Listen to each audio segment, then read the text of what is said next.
At about 9 p.m. last night, residents say they heard a loud explosion and then saw lots of water sweeping away their homes, a school and even a commercial farm. Several people are now admitted at various hospitals in some areas. Some residents say several people are still unaccounted for, raising fears that the death toll could rise even higher. Kenya and neighbouring Horn of African countries are experiencing heavy rains following a year of severe drought last year. The Kenyan Red Cross estimates that up to 50 families were affected by the current disaster. The Red Cross last week said since March, at least 21,000 acres of farmland have been submerged in water, with an estimated 20,000 animals killed. Well, for more on this story, we're now joined by our East African correspondent, that's Sarah Kimani, for an update. Good afternoon, Sarah. Just give us some clarity on where exactly you are right now and give us a sense of the scale and magnitude of the disaster as it's unfolding.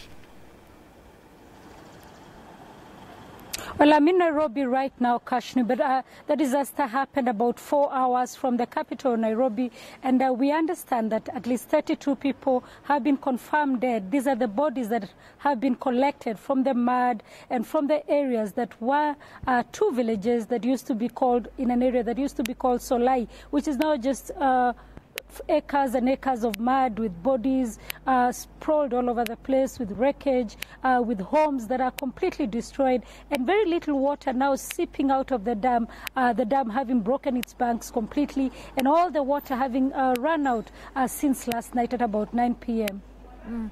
Sarah, how robust an aid response are we seeing right now?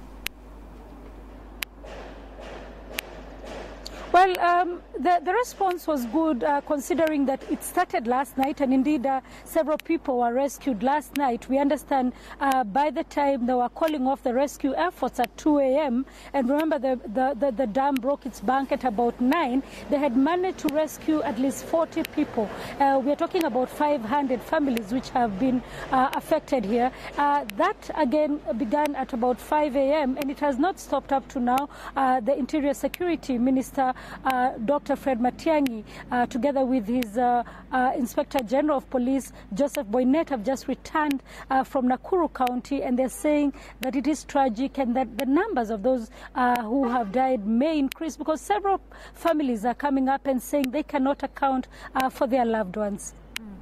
Sarah, natural disasters like these, we always see waterborne diseases come to the fore, such as cholera, etc. What contingency plans does government have in place now to deal with this kind of secondary crisis?